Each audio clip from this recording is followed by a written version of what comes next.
It's Little Miss Funeral and Kari back at it with another round of 10 questions. We actually have received 20 questions since our last session, which was in person, and I'm so bummed I'm not there to snuggle Miss Daisy. So we got to call her Little Miss Daisy, driving Little Miss Daisy. We got to call her Little Miss, I feel like. When she was born and my husband went out to like tell everybody because we didn't know what we were having. And he said, oh, it's a girl and we named her Daisy. That's the first thing my father-in-law said. He was like, oh, driving Miss Daisy around. I think it's so fun. She's so cute. Well, we're going to dive in to get through these 10 questions. The first is from Ashley, and she says, and one other question. Yeah, she's got another one on here, but what's the worst thing that's ever went wrong between the time you received a decedent to the burial? Like the decedent fell off the table while pushing the stretcher, it tipped over after you had a bump, you lost your footing on a removal, and somebody went down the stairs, the handles of the casket broke off, etc. A candle got knocked over causing a fire. There's got to be some oh shit moments that you've had. I feel like there's been a lot. The first thing that sticks out in my mind, which was the worst thing that could have happened, because I feel like behind the scenes, a lot of things do happen, like between getting the body and embalming them or laying them out or whatnot. But a lot of times you can fix those problems before the family ever would have known that there was a problem. Yeah. But for me, the thing that sticks out in my mind that was the absolute worst thing that had happened was I was doing a removal from a hospice facility, and the hospice facility, I don't know if it's the same, like, you know, all around, but they do a really wonderful job, and they escort the family out, and they kind of do, like, all the nurses and caregivers line up, and it's just a really dignified and respectful way to bring the deceased person out of the building that they do. And at the very end, we have the person who's already been on the stretcher because we already had placed them there. The family's all around, and typically a hospice minister will say some kind of prayers or whatnot. Nice. Well, they do a really nice job with it in my area. Well, we had we already went down the hallway. It was me and another funeral director at the time, and we had the person on the stretcher, the family, and everybody was around. We were just getting ready to start the prayers, and half of the stretcher collapsed. Like, the deceased did not fall off of the stretcher because we had them buckled in and everything like that, but they were like lying flat, and then all of a sudden it was like boom, and it made the loudest thud, and I was like, oh Lord Jesus, because like everybody was around. They had just died. The family's emotional. We're escorting them out of the building, and what had happened was the stretcher was not locked properly, but we didn't know it because typically they'll click and the click, but something had just gone wrong. So the other funeral director came really quickly. He was like, I'm so sorry. He picked up the stretcher and clicked it back into place, and the family was angels. They were like, no, it's okay, because it's not like their loved one had fallen off. They just went down. But that entire prayer service, my hands were I was shaking. My body was shaking. Because it's adrenaline. I feel like adrenaline kicks in when, like, something like that happens that's not supposed to be happening at all. And it just a family's entrusting us with their loved one. And it's like 5 minutes after they entrusted them into our care, they fall, and it was like, they weren't harmed, like nothing happened, but it was just like the worst thing that could have happened, honestly. Thankfully, that was the worst thing that has happened. Like, no caskets have fallen, like, during funerals for me or anything like that. I haven't had any handles falling off or, anything major like that during a actual funeral. Nobody's fallen in the hole. I almost did one day. I slipped and somebody grabbed my arm. I don't think I would have gone in if they didn't, but it was like one of those, like, ooh, wrong spot to slip, but it was no big deal. I've had one deceased fall on the floor, and it wasn't like roll off thud. And I've talked about it before. Like, he was laying and his one arm just slid off of him. Like, nobody was near him. Just gravity came and it slid off, and it was enough of a momentum that the rest of him kind of went with off the dressing table. And it was like the most slow motion slide off the table, like slowly, and I couldn't catch him. There was no way. And so I stood there and I was like, huh, how am I supposed to get him off the floor up to the table by myself? You know, it was You like, were by yourself? I was just in the prep room and I was working on somebody else on the prep table, and he Because was, that always happens by yourself. and I'm just standing there, and luckily I got somebody else to come help me, because you can't pick up even 100-pound person, you know, from floor all the way up to, you know, waist height. I just couldn't do it. I mean, I feel like dead weight is something so many average people don't understand, because you know, you may go to the gym and you may bench press 100 pounds and it is right. what it is, but dead weight is so different. Like when you have a human body there and the person can't help you at No. all. No, and it's not like, even if you tell, like if I said, hey, Lauren, lay down, don't react to me, let me lift you, your body still moves differently than somebody who's in partial rigor or embalmed and parts of you are stiff. And so, you know, your back or your legs or hips or whatever, just things are not moving like you would ever feel them move on a living person. It just doesn't work. Or like you said, they don't help you. They don't wrap their arms around you. They don't bend their legs against you. It's just totally different. But so that happened. And then I had a rental casket. So like if you open the casket and it's not balanced right on the bottom, the weight of the lid when both ends are open, well, you have full couches there, but I know where this is coming from. And they go wham and over, and it tipped backwards. Nobody was in it. We were getting it ready to put the rental insert in and then to put the deceased in.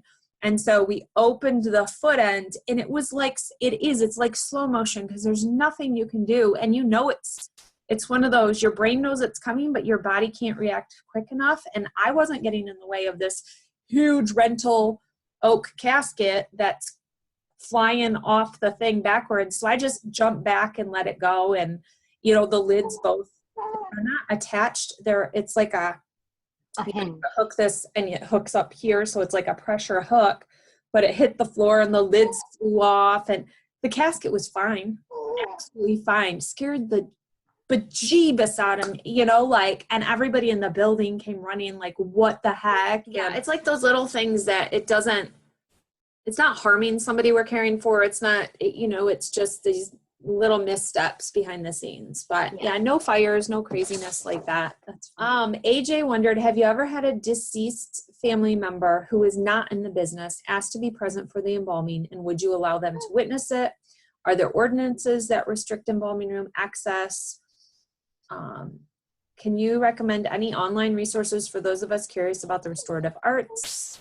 I've had some experiences with theatrical makeup, so this aspect of the business intrigues me.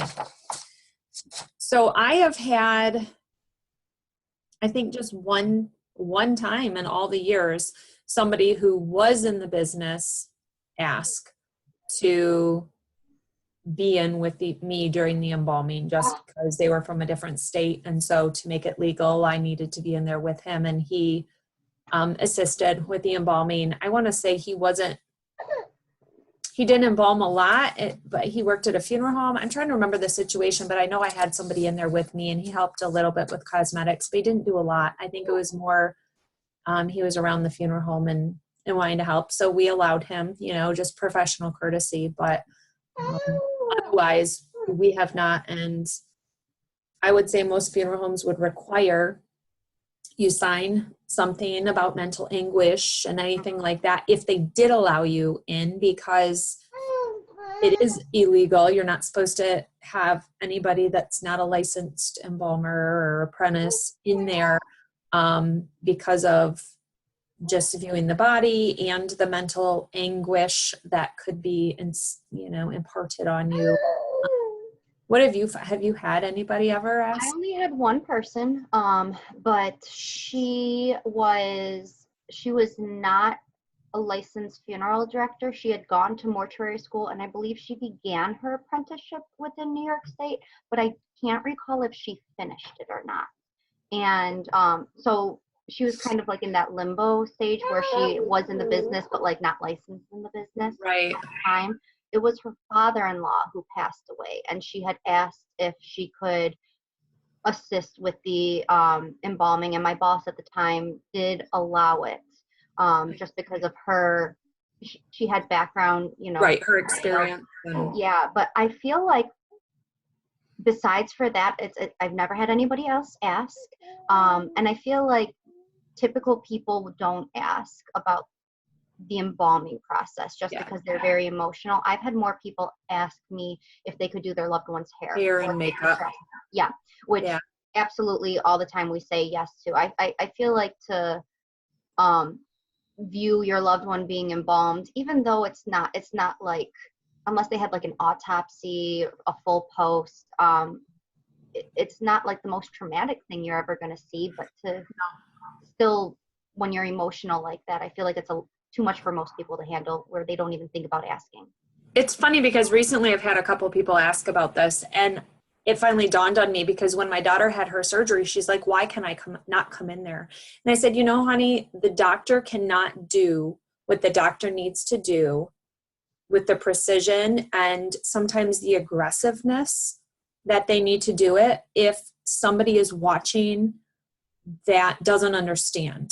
And asking questions. So that's kind of, it dawned on me recently when people were asking, and that's how I started to explain is, you know, if you're in there watching an embalming, I cannot maybe aspirate to the fullness and with the vigor that maybe I need to, because somebody's watching, and I may be too gentle, or I may be not as invasive as I need to be to get out the stuff I need to get out, or I may not go after a vessel as you know, as I need to, or you know, just something. And so I started explaining it that way, and people are like, oh, that makes total sense, because you know, it's different. I need to do something to this body without putting in that I'm, you know, going to be gentle and stuff. Because what we do sometimes is not what anybody would consider gentle. I mean, aspirating, I'm sorry, is not a gentle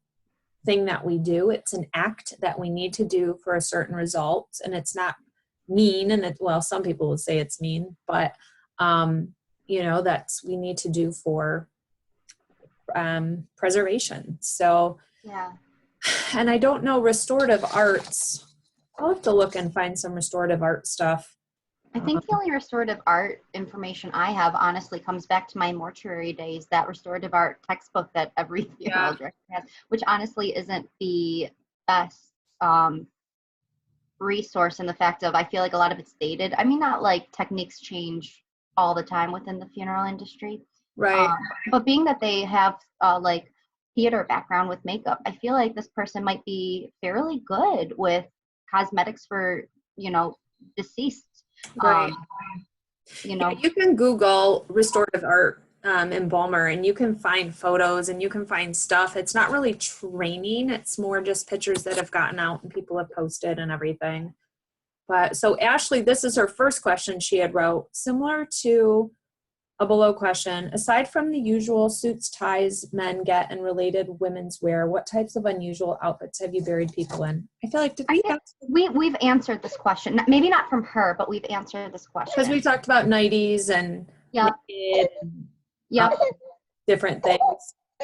Have either of you ever had to place a deceased pet or deceased person or pet's ashes in with the body before? Yep.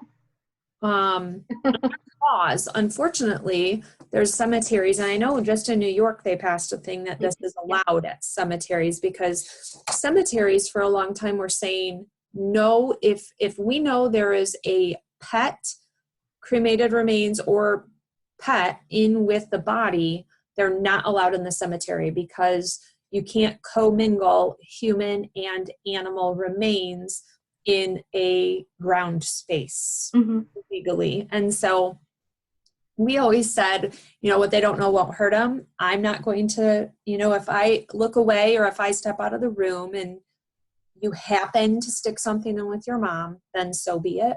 That's what I would say too to families before the law was passed in New York, which, I mean, is it right or is it not right? At the end of every, you know, right before the casket would be closed, typically I give families alone time.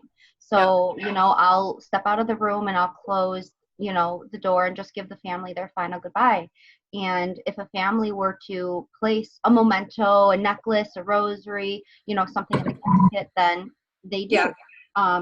So if something else were to get placed in there, if I don't see it at the time, you know, I can advise them what the laws are, but if I don't see it, I'm not going to be doing a thorough search of the deceased, you know, No. at that time. But now New York State does allow it, so it makes it a lot easier for us. So to put like dogs cremated remains, cats cremated remains, that's something that's very typical. What's the strangest item you've ever had to put in with a body before for burial or cremation? I think I did a whole video on this, that people, you know, stuff they've put in, and typically I'm not putting it in, the family puts it in. But I've very literally just probably every type of drug, every type of, you know, weapon, every, you name it, alcohol, all Cigarettes, yeah. trinkets and all sorts of crazy stuff has gone in that I just, okay, whatever you want to do. Like I'm, Yeah. No, same thing. I mean, typically when a family gives us an outfit, like what I'll put on their loved one would be jewelry and or like religious things like a cross or a rosary or something like that.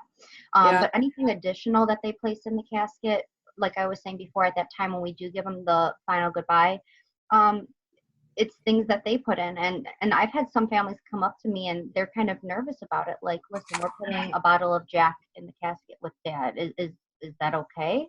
You know, and it's like they're yeah. being buried, so whatever you're putting in there is whatever you're putting in there. But I haven't had anything super strange either. Just like you were saying, you know, I think alcohol. Yeah, strange is all relative. Like when you've seen yeah, this stuff, it's not as strange anymore. Maybe when you're first into the business and doing some of this stuff, it's a little wacky or it's strange. But at this point, I feel like it would take a lot to shock me when it yeah, me comes too. to that. They also wanted to know, is there any items that cannot be cremated with the bodies? Yeah, anything with a battery typically. Yeah. So like, I mean, this is something like pacemakers you obviously have to take out. I had somebody want to cremate somebody with a hearing aid, and I was like, well, listen, we can't do that just because of the battery in there. You know, would it cause an Yeah. explosion in the crematory? I don't know, but I don't like to take chances. And I don't let families cremate, like if they have a viewing beforehand and if they have items in the casket, I don't let families keep anything that has glass in Hmm. with them. So if they have like a picture frame and if they tell me that they want that picture to go with their loved one, I'll say, okay, but we're taking it out of the frame. You'll take the frame home and we'll let the picture go with them. Just because a lot of times glass doesn't cremate, you know, down, so that can be harmful for the crematory operator while they're tending to the cremated remains. So Yeah. that's just something I don't let families do if I know about it ahead of time. I know that some crematories are requiring funeral directors to remove breast implants. Have I you? haven't run into that yet. I think silicone ones. I Okay. might be misquoting because I haven't run into it, but I've seen discussion because it doesn't burn away, it melts down and it gets Yeah. into the retort and it can't come out. It's like melting a plastic bag, sort of, that the heat is not intense enough to get it off of there, and it leaves a residue then for the next cremation, I think is the problem with it. I need to look into that to give these specifics. And I always, like, if someone's going to do jewelry and they're like, leave the jewelry on them, I always ask, are you sure Yep. that you want it left on? Because it melts away for the most part. Most of the, gold and everything, it's too soft and it melts away. More than likely, it's going to melt off the cremated remains into the brick that the retort is made out of, so it's not actually with the cremated remains anymore. And so when I explained that, they're like, oh, I said, but what we can do is remove it, and when we get the cremated remains back, put them in with the cremated remains so that it's with them. And then if you ever change your mind and want it back, then you know where it is. So I've done that a lot in the past too. yeah, And it people kind of protects usually, us as funeral directors too. I mean, because if families do want jewelry to go with their loved one, we have them sign something that says they want it to go with them, just so they like can't come back and say, oh, where was that ring that mom was wearing? It's like, no, right. at the time you wanted it to go. So we've done that a lot where we'll remove some, explain it like you did and Yeah. after. Have you ever had to place, oh, we did that. As you describe the worst cases you have dealt with, how do you deal with that? You can't embalm a burnt body. You can't have a viewing of an individual who's been deceased for a week decomposing. The family wants a traditional burial. What about the smell? How do you deal with some of these? Well, the smell, well, let's just back up. A lot of times if a person is not viewable, typically, number one, the family's going to know about it. For whatever, if they weren't the one to find them per se, whoever did find them, or the funeral director or the police, the fire department, whoever's there, you're not going to necessarily sugarcoat that at the time of the death. You're going to say, listen, this person has obviously been deceased for a number of days. They are decomposing very badly, and the family's going to know those situations. Right. In all of the bad situations that I've ever had, the family has known either from our staff telling them the details, because in those situations you want to be gentle with how you're giving the family this information because it's still a loved one, but you want to be honest about it because putting them in those situations can do way more harm than good. And typically I've never really had a family fight me on anything like that. I think I talked about this in one of our talks too. One of the worst ones that I had, a body was completely burned and they had to be identified by their dental records. Well, the mother of this individual wanted to see them so bad, but basically from like our staff talking to her about it and her other family members being like, Mom, listen, it's going to be worse. It's going to be worse. We just had the closed casket. And honestly, she like lived outside of that casket, like she just sat down there and that's what she had to do to just be right next to her loved one. For smells, a lot of time, like if it is a closed casket in those situations, then what we'll do is we'll pouch the body. So what I mean by that is like you have actually like a plastic pouch that you'll put the body in. It has a zipper that goes around it. A lot of times we'll put some sort of chemicals already in that pouch as well. Like absorbent powders sometimes. And then what I have done in the past too is like even around that zipper, I have taken what's I want to say Scotch tape, but it's not. Duct tape? Duct tape. I'm like, Scotch tape's not gonna do anything. I've taken like duct tape even and put it around the zipper so like fumes can't go from there. You try to talk the family sometimes into a sealer casket because it can lock in more of those smells. One that's not gasketed because it has those cracks to come out of it as well. And you just use chemicals that you can find within the funeral industry. So we have, I can't remember who makes it, but we have like this spray that's definitely cancer causing, I'm sure, but it smells like oranges. So we just spray the heck out of that around the casket as well. And you're just honest with the family, you just try to be as honest as you can with them while still being gentle. We have just recently had a guy and he had been dead for a couple days in a very warm house, and he was a little bit larger guy, and the bigger you are and in the more heat is a really bad combination because all that fat just decomposes quicker. For whatever reason, it liquefies and your body just heats up and goes to mush essentially, and you get really dark. And they had found him and they knew what he looked like, but they thought we could fix him because people don't know. They don't know what they don't know. And so when I made arrangements, had to tell them, I'm sorry, like we are not going to have a viewing. And they're like, why? And I'm like, you saw him, correct? And they're like, yeah. And I'm like, that's why. And they're like, you can't fix it. And I said, unfortunately, no. Like he is far too gone for us to get fluid into, his circulation or circulatory system. And we could topically embalm him, but we can't restore. We can use makeup, but I said at this point, what we're also dealing with is the smell. Yeah. If we have him in this building, the smell will permeate the building. I said, if you do want to do a viewing, then we most likely will do it out in the garage because we are serving other families and stuff. And, you know, it's one of those honesty. I said, I could tell you other things, but I would rather give you some honest truth about this situation. And so he was double bagged, as you said. You know, you've got 2 protective pouches.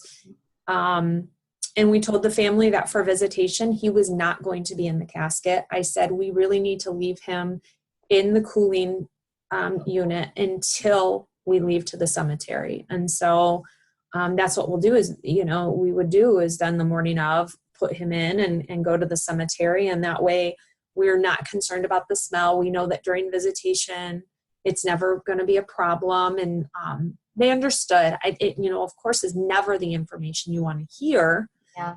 And if they wanted to see him, it would be possible, because that's, of course, their right is to see him. But, you know, we would have to also be protective of all the families we're serving at the time, because that in the end is what is going to radiate everywhere. And it's not like you just burn one candle and get rid of it. It's not, it's too much. Say, oh yeah. So with the burn body, they contort up and almost, not every time, but the face almost looks like the person's screaming. And so even if they were dead before the fire burned the actual body, that's still what happens to the body, is it just retracts because of the heat. And seeing that look on the person's face makes family believe their loved one died in horrible pain, even if they died of smoke asphyxiation. It still is a bad last, but just talking and explaining and things is the best thing to do. Bobby says, great video, super interesting. Daisy is so cute. Oh, It's a question, but what do you do when a body comes in with tons of piercings and earrings on? Do you just leave them in? Yeah. It depends on the kind of earrings. So typically, when I used to embalm, what I would do is, like, let's say a woman has on earrings, but she had, like, I don't know if you can even see, I just have like one stud in my ear. This earring that is in my ear has been in my ear for about 8 years, because basically I cannot get it off. So like, you need pliers to get it off. So in certain situations, like if it's just a stud, what I would do is, instead of taking them all off of the person, I would tape around them just during the embalming process to make certain that, like, God forbid, if I'm moving somebody, like, I don't accidentally knock that off. If it was like dangly earrings or hoop that was on a woman or a male, I would take those off, put them in a bag, label the bag, and then after the embalming process, when we were dressing them, I would put them back on. Believe it or not, thankfully, we don't do young people so often, in the sense of like facial piercings with like nose rings, lip piercings, tongue piercings, things like that. So if I have ever gotten a young person, typically they go to the medical examiner's office first, and the medical examiners will take off any sort of jewelry that they have come in on. So during an autopsy, everything's removed and put in a baggie. So I haven't had to remove like any facial jewelry like that. And I'm trying to think, because anybody that has not had, like, I remember I had a younger girl one time who clearly had a lip piercing. She came from the medical examiners, and the photos that her family gave us, she had a lip piercing in, but the family did not ask us to put it in for the visitation. So sometimes it's just up to the families, but if it's just regular ear piercings, that's what I would always do. If they don't look like they're going anywhere, just for added precaution, I tape them, and then, a lot of times. Great video. Have a family ever wanted to have a party in the funeral home? Yes. I was going to say, I have some stories for this. I mean, it's either like during the visitations or memorial service that, some funeral homes allow like alcohol and things like that. Some are very strict not, but a lot that I've worked at have allowed people to bring in, beverages or tons of balloons, or I guess things like that would be more party style. But we've had kegs, we've had a Bud Light tree out front where they finished all their cans and they decorated a tree out in front of the funeral home, which thank you, because that was fun to clean up. But yeah, a lot of people drinking and doing things like that at funerals, or we've done Irish wakes where everybody takes the shot of whiskey and you share your favorite memory of the person or whatever. So I guess that would be more party Yeah.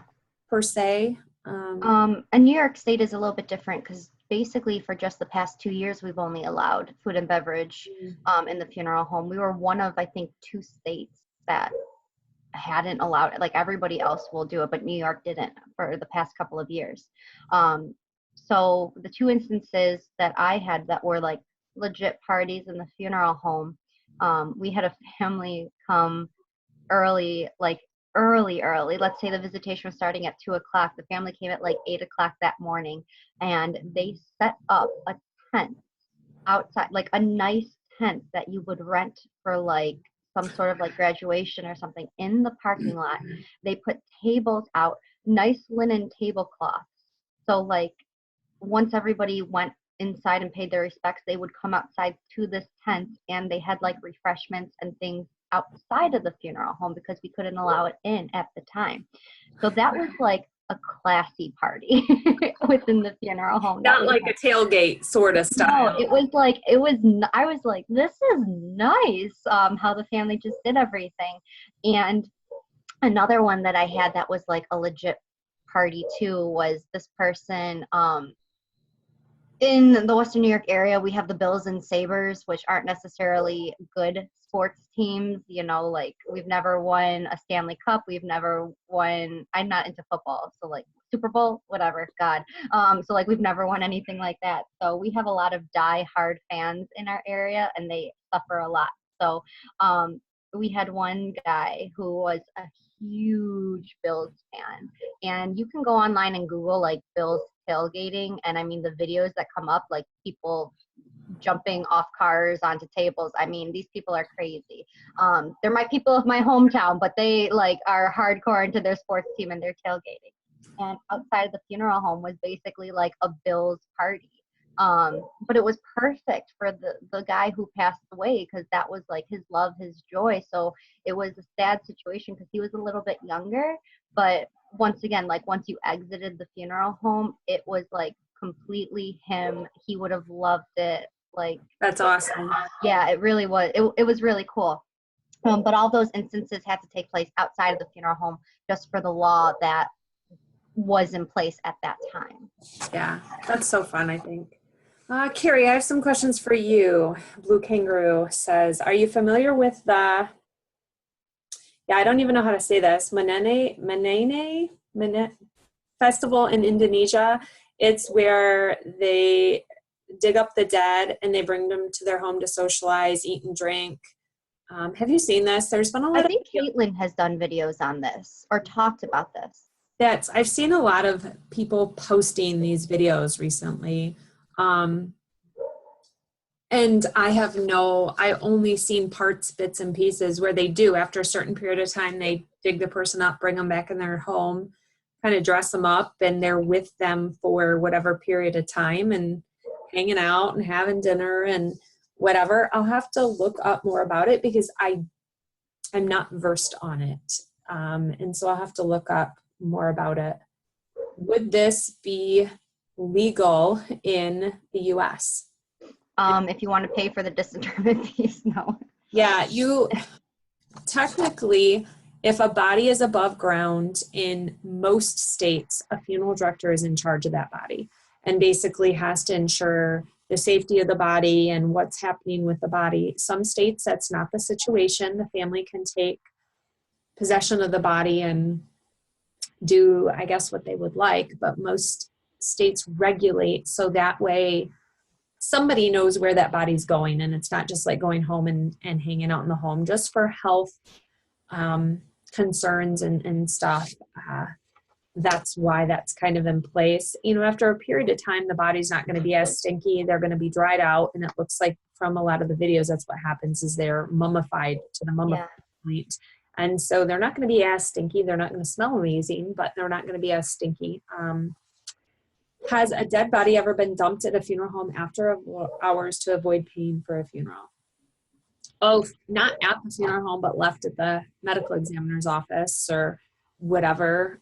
For sure. I'm sure somebody's dropped a dead body at a funeral home somewhere. I don't know of any stories of it. So I had done the Meet the Mentors program, and when I was there, I had met this funeral director who I believe was from Florida, and his family also had a funeral home down in Haiti. And after one of the big hurricanes down there, he had said that just because of the devastation and everything, that like people were just dropping off dead bodies at the funeral home, when like at the funeral home door when they would find them.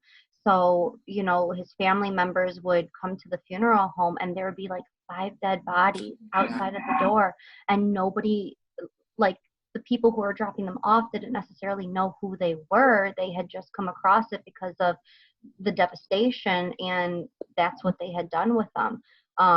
And gosh, I wish I could remember because we just talked so briefly. I don't know what they had done to find, you know, the loved ones of these dead bodies, but after something like a tornado, or, you know, I'm sure that stuff like that happens just out of respect. People probably think.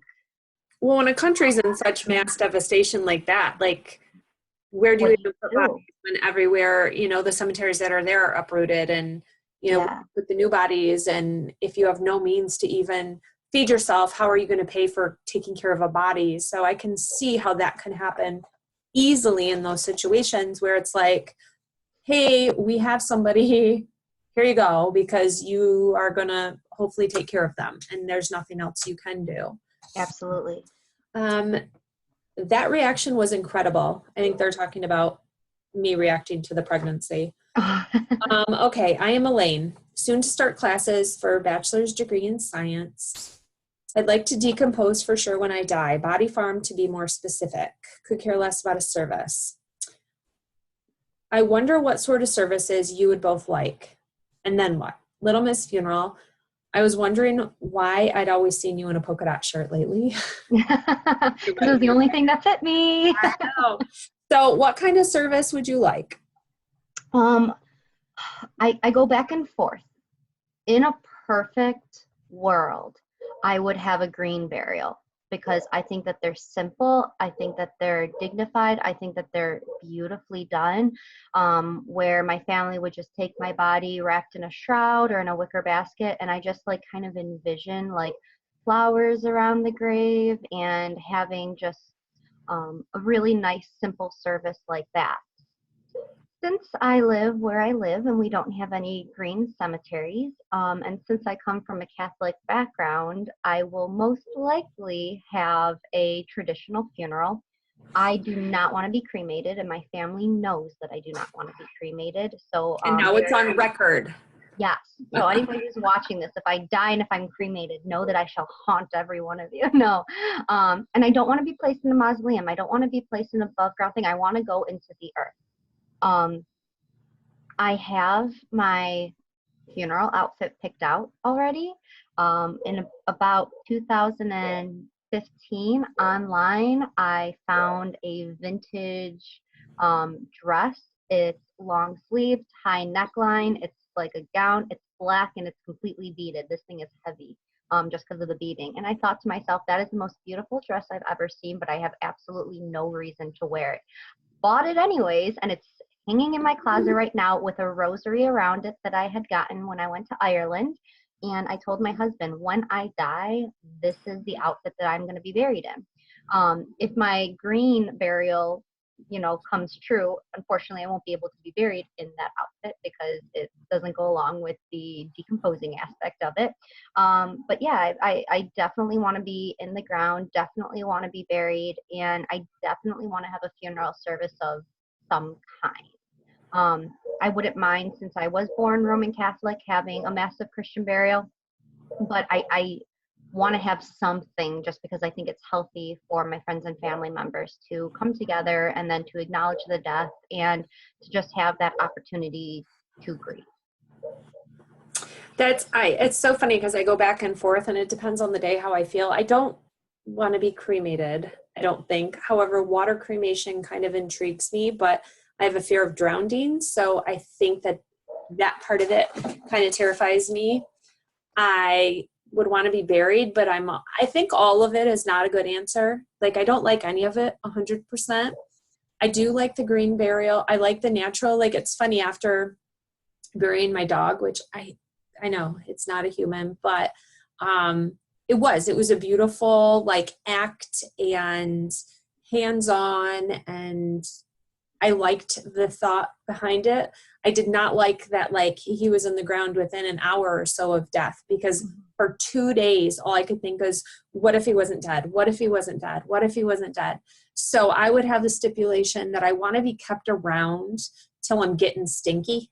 Yeah. Like, until I am for sure I'm turning colors. I'm purging a little bit. nasty. Yes. Yeah. That you better keep me here for a while just to make sure that I have checked out, and then go ahead and do it. But yeah, I know the importance of my kids and my husband, you know, my family, and people getting to spend time with me and seeing me and understanding that I'm gone, and kind of all of that. I want to have some type of a service, whatever it is they need and they want. You know, because it's not about me at that point. It's about what they will need to kind of go to the next part of their life without me. And so whatever it is they need and want is what they can do. And I think that's what draws me to green burial, is that it is very hands-on for you know, like in a lot of instances, family and friends can help to dig the grave, or at least help to fill in the grave, you know. And it kind of forces you to really acknowledge the death, which I feel like a lot of times cremation does not force the immediate family to acknowledge. If you pass away in a hospital, you know, and then immediately go to the morgue, and then the funeral director picks up the body, and then they cremate the body, there's that disconnect, which I don't think is healthy for the survivors, which is kind of why I'm against cremation for me, but also just because I don't like fire. I don't want that. Well, and you know, I think we're going to get the question, well, then why do you embalm? Why are you, you know, is that part of what you do if you're not want it for yourself? But I think there is, because of that preservation, that there's people that want that, and there's people that, and it's not that I don't want to be embalmed. If that's what my family needs to have the time with my body the way they want it, that's fine. You know, whatever. I have no problem being embalmed. I have embalmed bodies, you know, I know what that process looks like, and I have no issues for myself being embalmed if that's the road that's going to go. I don't have to be, but I have no problem with it. Yeah, I have no like environmental issues, or no like, oh, I want to be so natural. I think it's more about whatever niche of choice fits for what my family needs, I think is what I want. I just want them to be comfortable with whatever they choose, and you know, they can fill in the grave if they want. If I'm in a casket and I'm embalmed and I'm whatever, you can still do that. You can be as hands-on as you want during any aspect, whether you're embalmed, whether you're not embalmed, whether you're cremated. It's all about your choice, and you're asking to be involved, which hopefully people are understanding from our videos, is that you can be involved even if, no matter what you choose. It's just not, you know, exactly to some levels that you can with maybe. And I should say this about the cremation thing that I was saying before too. Even for like a direct cremation, in that instance that I was talking about, families can join you at the crematory, and they can push the button and start the process. So it's not that in a direct cremation instance, as I was saying before, a family can't be involved. I just think a lot of people choose not to be, which is where that disconnect comes into play. Yeah. So that's a roundup of our 10+1 question. Thank you guys so much for sending them. Keep sending them to us. We love answering these, even if I accidentally gave us the same question twice. That's okay, because maybe people didn't watch that video. So yes, so it's a new one. But keep sending us questions. We do have 10 submitted questions from one viewer alone. So I need to pull those up and get them ready, and we will do another video soon together. So thanks for joining us. If you haven't subscribed over at Little Miss Funeral, make sure you go do that and check out her videos. Lots of good content there. So thanks, guys. Thanks. See you later.